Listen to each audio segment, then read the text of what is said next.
Kaboom!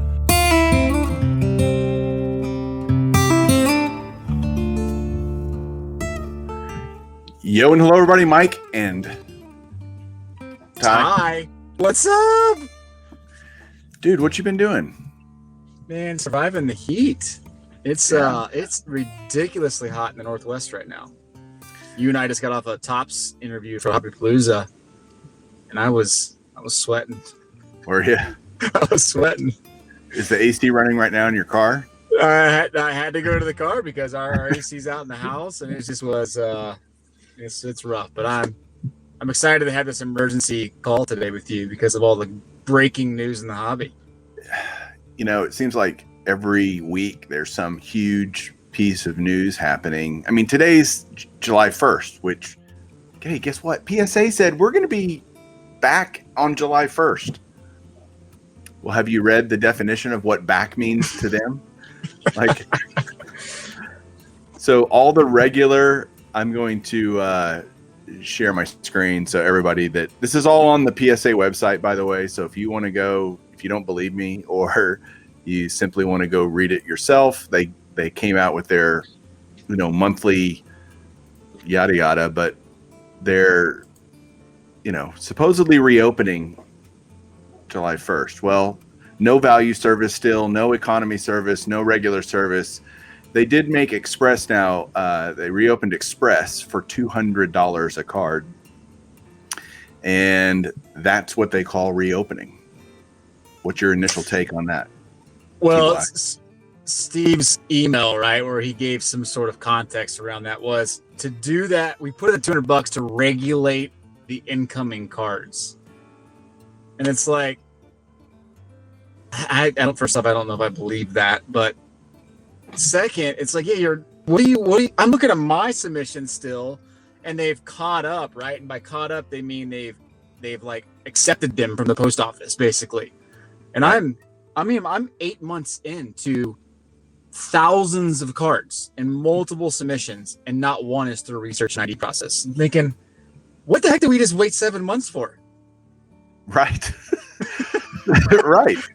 And I just think it was, and here I am saying all this stuff wearing a PSA hat. Look, you can enjoy PSA cards and not enjoy the way they do business. I think those are two mutually exclusive things.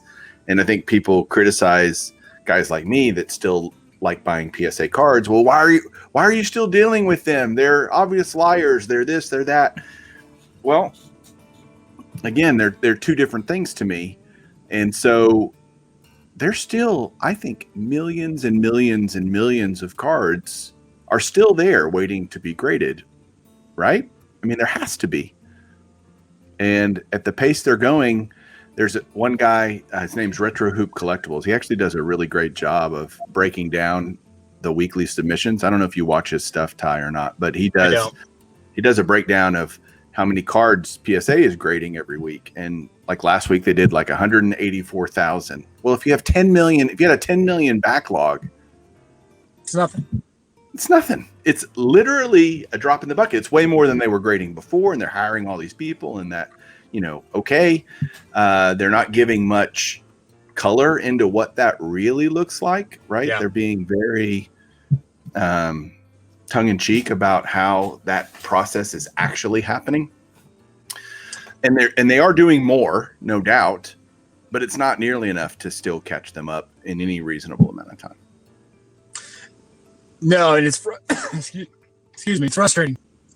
You see the email, right? You see like hiring continuing at this rapid pace. Come to the national, and you can fill a job application. And I'm thinking, what I submitted in September and October. And when I signed up to get these done, it was going to be done in June. Like that's right. That's the timeline there. And here we are in July, and I'm thinking, you're doing all this stuff. You're talking about hiring, all the efficiencies you've created. And my cards, my experience has been like, it's far worse than I would have expected. And it's just frustrating to see because you expected a lot of these things to be cleared up by now.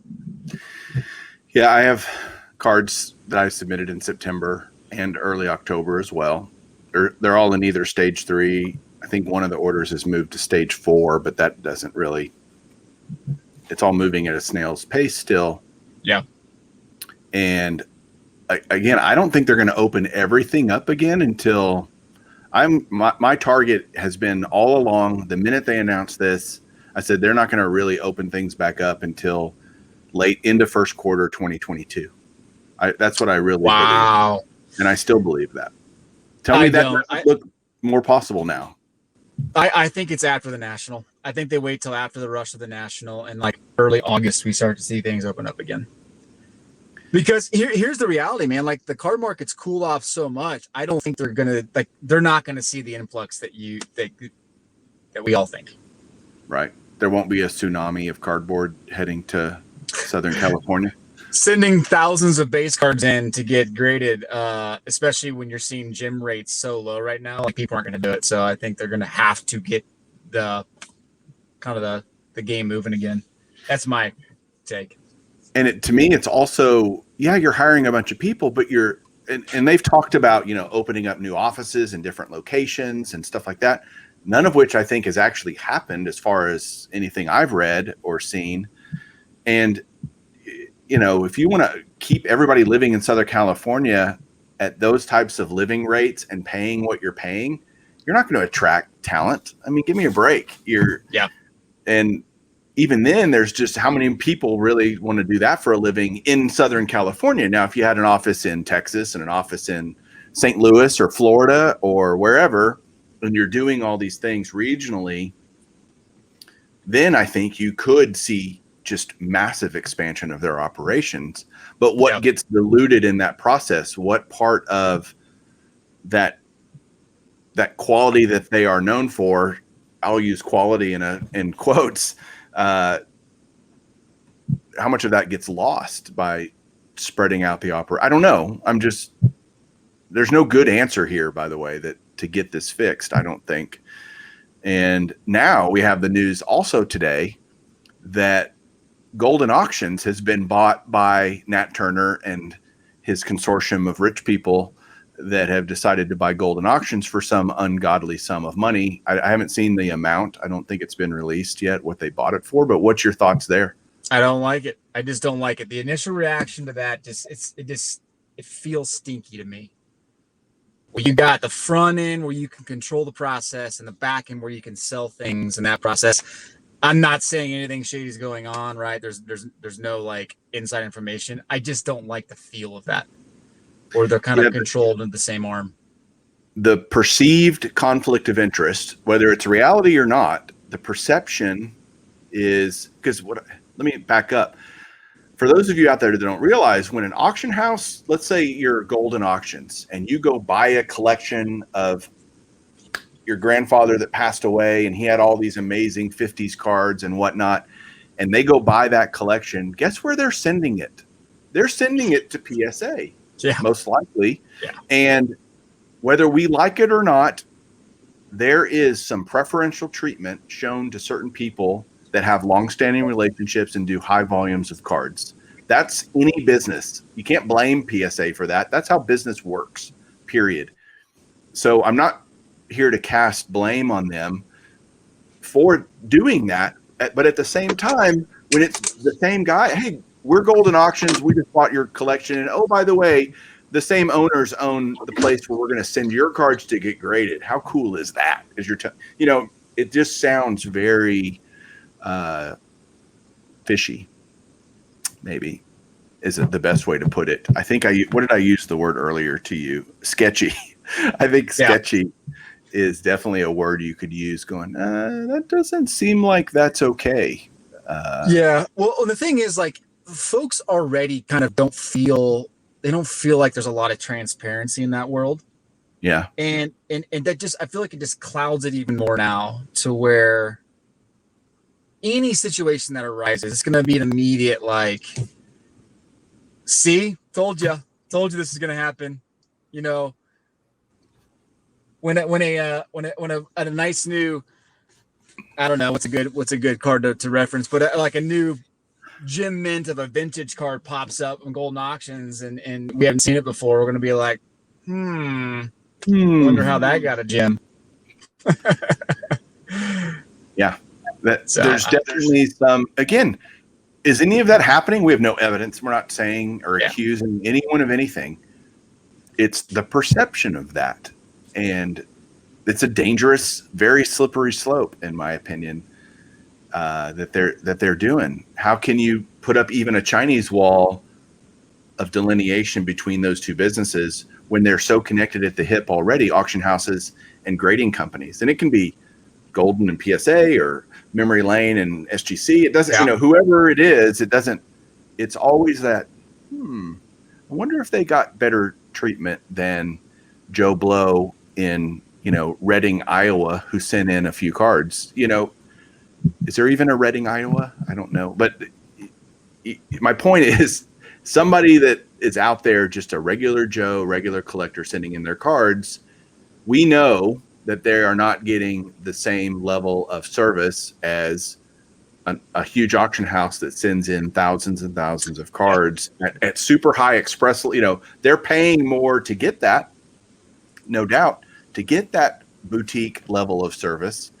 But at the same time, how do you make sure that everybody's staying on the up and up? I would assume that's going to be addressed. I would hope that's going to be addressed really, really quickly.